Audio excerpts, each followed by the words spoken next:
It has been way too long since a Walking Dead upload, and I can only apologise for that. I've started a new job that takes up a considerable amount of my time. But I'm here today to bring you a brand new analysis video on Carley and as the double feature, Doug. These two characters are the first major choice you can make as to who to save, and therefore who to let die.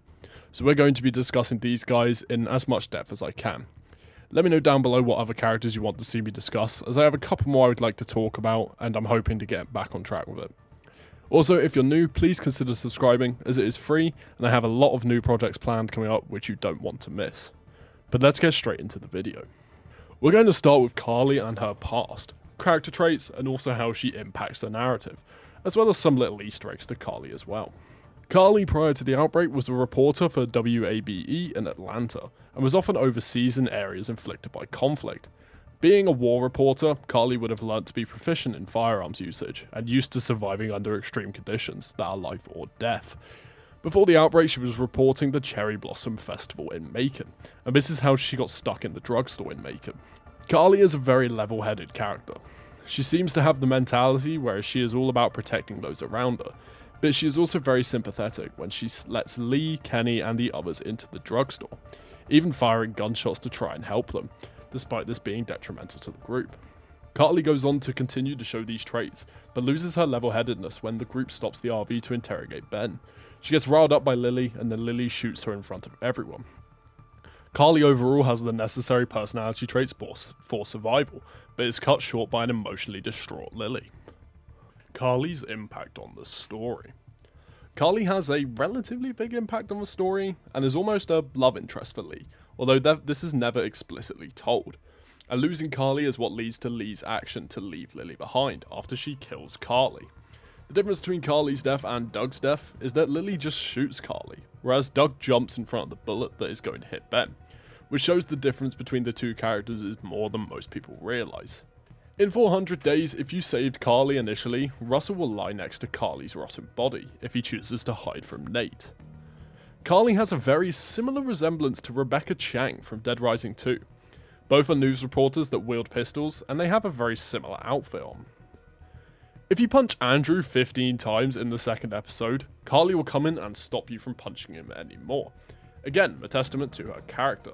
The final Easter egg is that Carley and her family are members of the Lutheran community. Carley is a very interesting character in the sense that her character is very level-headed, and unlike Doug, her death is primarily fueled by jealousy, anger, and sadness coming from Lily. Carley was never meant to survive the apocalypse. She was always set up as a character that would have an emotional impact on Lee. Carley is the first person he ever saved on his own, and her death is very upsetting for him. Let's move on to Doug. Much less is known about Doug's past in the Walking Dead franchise. He was an IT technician and has even considered himself to be a geek. He moved to Macon in Georgia 2 months before the outbreak to live with his uncle. He also travelled a lot when he was on vacation, particularly parts of Europe such as Belgium. I would personally argue that Doug is the smartest person you come across in the Walking Dead games. He is able to rig up these insane contraptions that help the group survive, despite the scarcity of things like electricity. In the second episode, Doug has successfully wired up and created an intruder alert system, which is a tough feat to accomplish when electricity is scarce, as I said. Doug is also very trusting. Perhaps a bit too trusting, but this is one of his good traits. He flat out cannot believe it was Ben giving supplies to the bandits, and this is ultimately what leads to his downfall. Where Carley was the love interest for Lee, Doug is like the best friend for Lee. They each have their own impacts on the story, but I personally prefer Doug's arc within the story, particularly Doug's death. In full honesty, both Doug and Carley actually don't impact the story very much, but their deaths make the story much more interesting. Doug's death also comes at the hands of Lily. When Lily goes to shoot Ben, Doug sacrifices his life and ends up getting shot in the head. As I have mentioned in my iceberg video a year and a bit ago, Doug is actually based on a developer's friend, also called Doug. If Doug is killed during the first episode, the Wilhelm scream can be heard as he is being devoured, which is the scream sound effect that is being used in over 400 movies. Doug is the character that I personally choose most of the time. The way he can jerry-rig contraptions using string and other objects is very impressive, and I would argue in a group that is perfectly capable of using guns already, this level of intellect was vital for the community. Thank you guys very much for watching this video. I hope you did enjoy it. I'm sorry for all the lack of Walking Dead stuff, but I'm getting back into it now, and I've got a couple more videos in the works, so hopefully you'll get a couple of videos over the months. I also have a massive Walking Dead project that will be released later this year.